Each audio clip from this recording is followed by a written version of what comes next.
ਹੜਾਂ ਚ ਪੁੱਛਦੀਆਂ ਚਾਵਾਂ ਕੈਸੀਆਂ ਪੰਜਾਬ ਚ ਮਾਵਾਂ। ਮੈਂ ਜਾਵਾਂ ਵਾਰੇ ਵਾਰੇ ਤੁਸੀਂ ਮਿਹਰ ਕਰੋ, ਪੰਜਾਬ ਉੱਠੂਗਾ ਦੁਬਾਰੇ ਤੁਸੀਂ ਮਿਹਰ ਕਰੋ। नानक नाम चढ़दी कला, तेरे भाने सरबत का भला।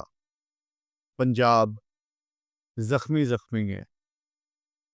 ਇਹਦੇ ਤੇ ਇੰਨੇ ਫੱਟ ਲੱਗੇ ਨੇ ਕਿ ਅਫਜ਼ਲ ਅਹਿਸਨ ਰੰਧਾਵਾ ਦੀ ਜ਼ੁਬਾਨੀ ਇੰਨੇ ਫੱਟ ਮੇਰੇ ਜੁੱਸੇ ਲੱਗੇ ਜਿੰਨੇ ਤੇਰੇ ਵਾਲ ਨਹੀਂ ਮਾਏ।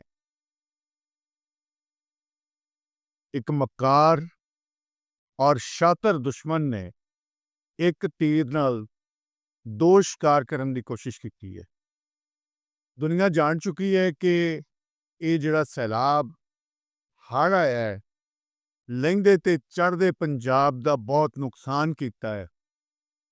ਉਹ ਇੱਕ ਸੋਚੀ ਸਮਝੀ ਸਕੀਮ ਦੇ ਤਹਿਤ ਸੀ।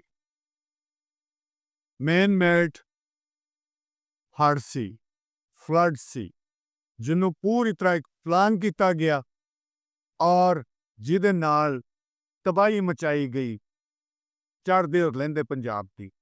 ਉਸ ਸ਼ਾਤਰ ਤੇ ਮਕਾਰ ਦੁਸ਼ਮਣ ਨੂੰ ਕੋਈ ਐਸਾ ਜ਼ਰੀਆ ਨਹੀਂ ਸੀ ਲੱਭ ਰਿਹਾ ਜਿਹਦੇ ਨਾਲ ਉਹ ਪੰਜਾਬ ਦੇ ਕਿਸਾਨਾਂ ਕੋਲੋਂ ਆਪਣੀ ਹਾਰ ਦਾ ਬਦਲਾ ਲੈ ਸਕੇ।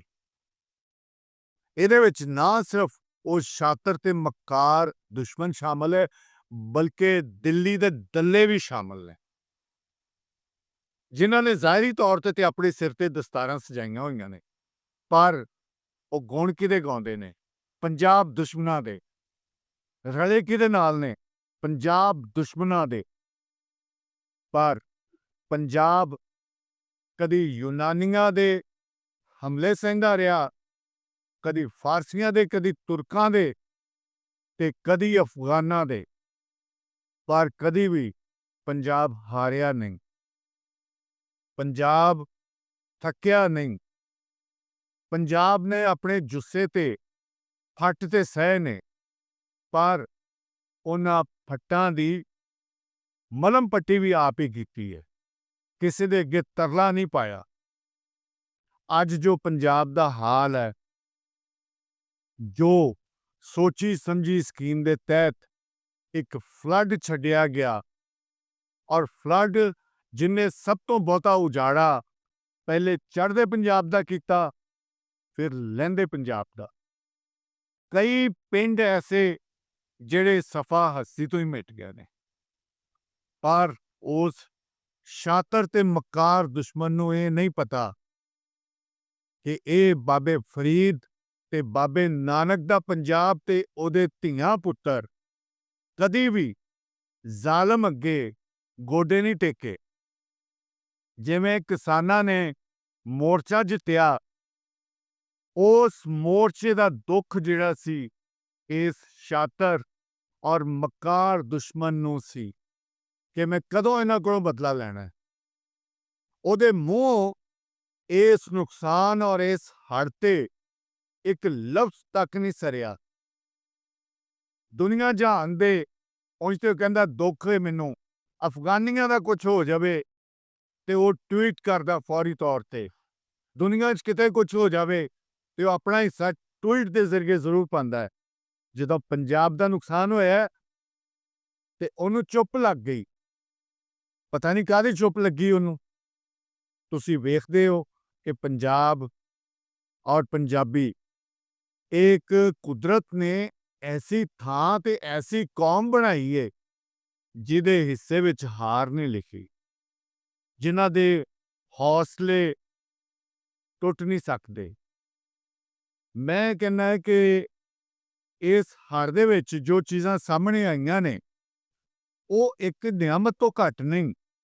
ਦਾਨੇ ਸਿਆਣੇ ਲੋਕ ਕਹਿੰਦੇ ਨੇ ਕਿ ਔਖਾ ਵੇਲਾ ਹਮੇਸ਼ਾ ਤੁਹਾਨੂੰ ਬਹੁਤ ਸਾਰੀਆਂ ਚੰਗੀਆਂ ਚੀਜ਼ਾਂ ਦੇ ਕੇ ਜਾਂਦਾ ਹੈ, ਤੁਹਾਨੂੰ ਬਹੁਤ ਸਾਰੇ ਤਜਰਬਾਤ ਦੇ ਕੇ ਜਾਂਦਾ ਹੈ।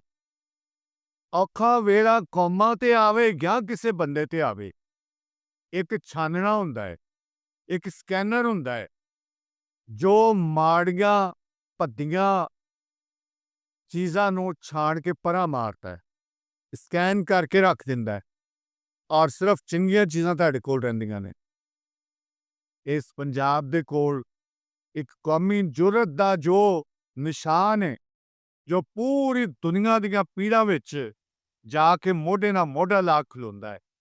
ਅੱਜ ਆਪਣੀ ਪੀੜ ਦੇ ਵਿੱਚ ਸਾਰੇ ਪੰਜਾਬੀ ਇਕੱਠੇ ਹੋ ਗਏ ਨੇ ਔਰ ਬਹੁਤ ਸਾਰੇ ਐਸੇ ਨਾਸੂਰ, ਬਹੁਤ ਸਾਰੀਆਂ ਐਸੀਆਂ ਬਿਮਾਰੀਆਂ ਜੋ ਲੁਕੀਆਂ ਹੋਈਆਂ ਸਨ, ਜਿਵੇਂ ਕੈਂਸਰ ਆਖਰੀ ਸਟੇਜ ਤੇ ਜਾ ਕੇ ਸ਼ੋ ਹੁੰਦਾ ਹੈ, ਅੱਜ ਪੰਜਾਬ ਦੇ ਦੁਸ਼ਮਣ ਉਹਨਾਂ ਦੇ ਮੂੰਹ ਤੋਂ ਪਰਦਾ ਉਤਰ ਗਿਆ ਔਰ ਉਹ ਨੰਗੇ ਹੋ ਗਏ ਨੇ। ਪੰਜਾਬ ਦੇ ਦੁਸ਼ਮਣ ਨੰਗੇ ਹੋ ਗਏ ਨੇ, ਜਿਨ੍ਹਾਂ ਨੇ ਪੰਜਾਬ ਵਿੱਚ ਲਿਆ ਕੇ ਬਿਹਾਰੀਆਂ ਦੀਆਂ ਕਲੋਨੀਆਂ ਬਣਾਈਆਂ। ਉਹ ਬਿਹਾਰੀ ਨੰਗੇ ਹੋ ਗਏ ਨੇ ਕਿ ਉਹ ਕਰਨਾ ਕੀ ਚਾਹੁੰਦੇ ਨੇ ਇੱਥੇ। ਇਹ ਮੋਦੀ ਭਾਵੇਂ ਜਿੰਨੀ ਮਰਜ਼ੀ ਟਿੱਲ ਲਾ ਲਵੇ, ਪੰਜਾਬ ਦਾ ਕੁਝ ਨਹੀਂ ਵਿਗਾੜ ਸਕਦਾ, ਬਲਕਿ ਪੰਜਾਬ ਦੇ ਹੌਸਲੇ ਹੋਰ ਵਧੇ ਨੇ, ਕਿਉਂਕਿ ਇੱਥੇ ਬਾਬੇ ਨਾਨਕ ਤੇ ਬਾਬੇ ਫਰੀਦ ਦੇ ਬੱਚੇ ਜਿਹੜੇ ਨੇ, ਧੀਆਂ ਪੁੱਤਰ ਜਿਹੜੇ ਨੇ, ਉਹਨਾਂ ਦੀਆਂ ਹਿੱਕਾਂ ਵਿੱਚ ਹੌਸਲੇ ਨੇ ਔਰ ਬਾਹਾਂ ਵਿੱਚ ਬਲਕਾਰ ਹੈ ਔਰ ਉਸ ਬਲਕਾਰ ਨੂੰ ਕਦੀ ਵੀ ਕੋਈ ਲਲਕਾਰ ਨਹੀਂ ਸਕਦਾ। ਅੱਜ ਤੁਸੀਂ ਵੇਖਦੇ ਹੋ ਕਿ ਪੰਜਾਬ ਦੇ ਧੀਆਂ ਪੁੱਤਰ ਕਿਵੇਂ ਇਕੱਠੇ ਹੋ ਗਏ ਨੇ, ਪੂਰੀ ਦੁਨੀਆ 'ਚੋਂ ਪੰਜਾਬੀ ਇਕਮੁੱਠ ਹੋ ਗਏ ਨੇ। ਹੜ੍ਹ ਆਇਆ, ਉਹਨੇ ਪੰਜਾਬੀਆਂ ਨੂੰ ਇਕੱਠਿਆਂ ਕਰ ਦਿੱਤਾ। ਕੋਈ ਗੱਲ ਨਹੀਂ, ਇਹ ਨੁਕਸਾਨ ਪੂਰੇ ਹੋ ਜਾਣਗੇ। ਇਹ ਜਿਹੜੇ ਮਾਲੀ ਨੁਕਸਾਨ ਨੇ, ਇਹਨਾਂ ਦਾ ਕੋਈ ਮਸਲਾ ਨਹੀਂ। ਦੁੱਖ ਹੈ ਜਿਹੜੇ ਜਾਨੀ ਨੁਕਸਾਨ ਹੋਏ ਨੇ, ਉਹਨਾਂ ਦਾ ਬਹੁਤ ਜ਼ਿਆਦਾ ਦੁੱਖ ਹੈ। ਅੱਜ ਪੰਜਾਬ ਮੁਤਹਿਦ, ਪੂਰੇ ਪੰਜਾਬ ਦੇ ਵਿੱਚ ਭਾਵੇਂ ਉਹ ਚੜ੍ਹਦਾ ਹੋਵੇ ਭਾਵੇਂ ਲਹਿੰਦਾ ਹੋਵੇ, ਇਕੱਠੇ ਦਿਲ ਧੜਕਦੇ ਨੇ। ਸਾਡੀ ਖੁਸ਼ੀ ਤੇ ਗਮੀ ਸਾਂਝੀ ਇਹ ਵਕਤ ਨੇ ਸਾਬਤ ਕਰ ਦਿੱਤਾ ਹੈ। ਸਾਡਾ ਦੁਸ਼ਮਣ ਵੀ ਸਾਂਝਾ ਹੈ। ਉਹ ਇੱਕੋ ਦੁਸ਼ਮਣ ਹੈ ਸਾਡਾ, ਜੋ ਪੰਜਾਬ ਨੂੰ ਹੱਸਦਿਆਂ ਖੇਡਦਿਆਂ ਨਹੀਂ ਵੇਖ ਸਕਦਾ। ਤੁਸੀਂ ਵੇਖਦੇ ਹੋ ਕਿ ਇੱਕ ਇਹ ਜਿਹੜਾ ਗੌਰਵ ਆਰੀਆ, ਗੋਬਰ ਆਰੀਆ ਜਿਹੜਾ, ਇਹਦੇ ਤਾਂ ਮੂੰਹ ਤੇ ਮੇਜਰ ਨਹੀਂ ਪੈਂਦਾ, ਐਸੀ ਇਹਦੀ ਸ਼ਕਲ ਕਲੈਣੀ। ਇਹੋ ਜਿਹੇ ਬੰਦੇ ਹੁੰਦੇ ਨੇ ਜਿਹੜੇ ਆਪਣੇ ਕੁੱਲ ਨੂੰ ਲਾਜ ਲਾਉਂਦੇ ਨੇ। ਪਤਾ ਨਹੀਂ ਇਹਦੇ ਵਟਕੇ ਵੀ ਇੰਜ ਦੇ ਹੀ ਸਨ, ਪਰ ਇਸ ਕੰਜਰ ਨੂੰ ਪਤਾ ਨਹੀਂ ਪੰਜਾਬੀਆਂ ਨੇ ਕੀ ਦੁੱਖ ਦਿੱਤਾ ਹੈ, ਜਿਹੜਾ ਪੰਜਾਬੀ ਇਹਨੂੰ ਇੰਨੇ ਚੁੱਭਦੇ ਨੇ। ਇਹ ਕੀ ਬਕਵਾਸ ਕਰਦਾ ਹੈ ਔਰ ਇਹ ਸਾਰੇ ਦੇ ਸਾਰੀ ਇਹਦੇ ਮੂੰਹ ਵਿੱਚ ਜ਼ਬਾਨ ਇੱਕ ਖਾਸ ਤਰ੍ਹਾਂ ਦੀ ਸੋਚ ਦੀ ਦਿੱਤੀ ਹੋਈ ਹੈ। ਪਰ ਗੱਲ ਇਹ ਵੇ ਕਿ ਜੋ ਵੀ ਹੋਇਆ, ਜੋ ਹੋਣਾ ਸੀ ਸੋ ਹੋ ਗਿਆ, ਪਰ ਪੰਜਾਬੀਆਂ ਨੂੰ ਸਮਝ ਲੱਗ ਗਈ ਹੈ ਕਿ ਸਾਡੇ ਨਾਲ ਕਿੱਥੋਂ ਕਿੱਥੋਂ ਕਿਵੇਂ ਕਿਵੇਂ ਵਾਰ ਹੋ ਰਿਹਾ ਹੈ। ਸਾਡਾ ਨੁਕਸਾਨ ਕਰਨ ਵਾਸਤੇ ਕਿਹੜੇ ਕਿਹੜੇ ਹਰਬੇ ਇਸਤੇਮਾਲ ਕੀਤੇ ਜਾ ਰਹੇ ਨੇ। ਅੱਜ ਸਾਡੇ ਸ਼ੇਰ ਜਵਾਨ, ਸਾਡੇ ਪੰਜਾਬੀ, ਸਾਡੀਆਂ ਧੀਆਂ, ਸਾਡੀਆਂ ਮਾਵਾਂ, ਸਾਡੀਆਂ ਭੈਣਾਂ, ਸਾਡੇ ਭਰਾ, ਸਾਡੇ ਬਜ਼ੁਰਗ, ਸਾਡੇ ਬਾਬੇ ਇਕਮੁੱਠ ਹੋ ਕੇ ਜਦੋਂ ਇਸ ਮੁਸੀਬਤ ਦਾ ਸਾਹਮਣਾ ਔਰ ਇਸ ਮੁਸੀਬਤ ਤੋਂ ਅੱਗੇ ਢਾਲ ਬਣ ਕੇ ਖਲੋ ਗਏ ਨੇ, ਤੇ ਕੋਈ ਦੁਨੀਆ ਦੀ ਵੱਡੀ ਮੁਸੀਬਤ ਜਿਹੜੀ ਹੈ ਇਹਨਾਂ ਦਾ ਕੁਝ ਨਹੀਂ ਵਿਗਾੜ ਸਕਦੀ। ਮੈਂ ਉਹ ਸ਼ੋਬਿਜ਼ ਦੇ ਲੋਕ ਜਿਨ੍ਹਾਂ ਨੇ ਆ ਕੇ ਪੰਜਾਬ ਨੂੰ ਦੁਬਾਰਾ ਉਸਾਰਨ ਦਾ ਹੁੰਗਾਰਾ ਭਰਿਆ ਹੈ, ਜਿਨ੍ਹਾਂ ਵਿੱਚ ਸਭ ਤੋਂ ਵੱਡਾ ਨਾਂ ਦਿਲਜੀਤ ਦੋਸਾਂਝ ਦਾ, ਜਿਨੇ 10 ਪਿੰਡ ਨਵੇਂ ਸਿਰੇ ਤੋਂ ਉਸਾਰਨ ਦਾ, ਉਹਨਾਂ ਦਾ ਨੁਕਸਾਨ ਦੀ ਪੂਰਤੀ ਕਰਨ ਦਾ ਵਾਅਦਾ ਕੀਤਾ ਹੈ। ਐਮੀ ਵਿਰਕ 200 ਡੇਰਾ ਉਹਨੂੰ ਬਣਾਉਣ ਦਾ ਵਾਅਦਾ ਕੀਤਾ ਹੈ, ਤੇ ਪੂਰਾ ਉਹਦੇ ਵਿੱਚ ਉਹ ਹੁਣ ਹੀ ਆ ਗਿਆ ਪੰਜਾਬ। ਗਿੱਪੀ ਗਰੇਵਾਲ ਜੋ ਕਿ ਤੂੜੀ ਦੇ ਟਰੱਕ ਲੈ ਕੇ ਤੇ ਪਹੁੰਚ ਗਿਆ, ਪਰ ਪੂਰੇ ਪੰਜਾਬ ਦਾ ਦੌਰਾ ਕਰ ਰਿਹਾ ਹੈ। ਜੋ ਵੀ ਨੁਕਸਾਨ ਹੋਇਆ ਹੈ ਉੱਥੇ ਆਪਣੀ ਪਹੁੰਚ ਮੁਤਾਬਿਕ ਉਹਨੂੰ ਬਣਾਉਣ ਦੀ ਕੋਸ਼ਿਸ਼ ਕਰ ਰਿਹਾ ਹੈ। ਏਪੀ ਢਿੱਲੋਂ, ਕਰਨ ਔਜਲਾ, ਰਣਜੀਤ ਬਾਵਾ, ਸੁਨਿੰਦਾ ਸ਼ਰਮਾ ਤੇ ਮੈਨੂੰ ਬਹੁਤ ਮਾਣ ਹੈ, ਗਰਵ ਹੈ ਕਿ ਉਹ ਪਿੰਡਾਂ ਵਿੱਚ ਪਹੁੰਚ ਕੇ ਪੰਜਾਬ ਦੀ ਧੀ ਆਪਣਾ ਫਰਜ਼ ਨਿਭਾ ਰਹੀ ਹੈ। ਔਰ ਬਹੁਤ ਸਾਰੇ ਟਿਕਟੋਕਰ ਐਸੇ ਨੇ ਜਿਹੜੇ ਜਿਨ੍ਹਾਂ ਦੇ ਮੈਂ ਨਾਂ ਨਹੀਂ ਜਾਣਦਾ, ਪਰ ਮੈਂ ਉਹਨਾਂ ਦਾ ਸ਼ੁਕਰਗੁਜ਼ਾਰ ਹਾਂ ਕਿ ਉਹ ਇਸ ਮੁਸੀਬਤ ਦੀ ਘੜੀ ਵਿੱਚ ਪੰਜਾਬ ਦੇ ਆਪਣੇ ਭੈਣਾਂ ਭਰਾਵਾਂ ਕੋਲ ਪਹੁੰਚੇ ਨੇ। ਵਿੱਕੀ ਕੌਸ਼ਲ ਨੇ ਵੀ ਹੁੰਗਾਰਾ ਭਰਿਆ ਹੈ ਪੰਜਾਬ ਦੇ ਵਿੱਚ ਆਉਣ ਦਾ ਔਰ ਆਪਣੇ ਭੈਣਾਂ ਭਰਾਵਾਂ ਨਾਲ ਖਲੋਣ ਦਾ। ਬੀ ਪ੍ਰਾਗ ਤੇ ਖਾਸ ਕਰਕੇ ਰਾਜ ਕੁੰਦਰਾ ਦਾ ਮੈਂ ਜ਼ਿਕਰ ਕਰਾਂਗਾ। ਰਾਜ ਕੁੰਦਰਾ ਜਦੋਂ ਦਾ ਹੜ੍ਹ ਆਇਆ ਹੈ, ਉਦੋਂ ਦਾ ਪੰਜਾਬ ਵਿੱਚ, ਔਰ ਉਹ ਆਪਣੀ ਨਵੀਂ ਫਿਲਮ ਦੀ 1 ਦਿਨ ਦੀ ਪੂਰੀ ਕਮਾਈ ਦੇਣ ਦਾ ਐਲਾਨ ਕਰ ਚੁੱਕਿਆ। ਔਰ ਉਸ ਤੋਂ ਇਲਾਵਾ ਉਹ ਆਪਣੇ ਪੀੜਿਤ ਭੈਣ ਭਰਾਵਾਂ ਦੇ ਨਾਲ ਖਲੋਤਾ ਹੋਇਆ ਹੈ। ਇੱਕ ਹੋਰ ਮੈਂ ਹੱਥ ਜੋੜ ਕੇ ਬੇਨਤੀ ਕਰਾਂਗਾ ਕਿ ਪੰਜਾਬ ਦੇ ਵਿੱਚ ਜਿੰਨਾ ਨੁਕਸਾਨ ਹੋਇਆ ਉਹਦੀ ਨਿਸ਼ਾਨਦੇਹੀ ਜ਼ਰੂਰ ਕਰੋ। ਰੀਲਾਂ ਦੇ ਵਿੱਚ ਤੁਸੀਂ ਦੱਸੋ ਕਿ ਇੱਥੇ ਇੱਥੇ ਇਹ ਨੁਕਸਾਨ ਹੋਇਆ ਹੈ।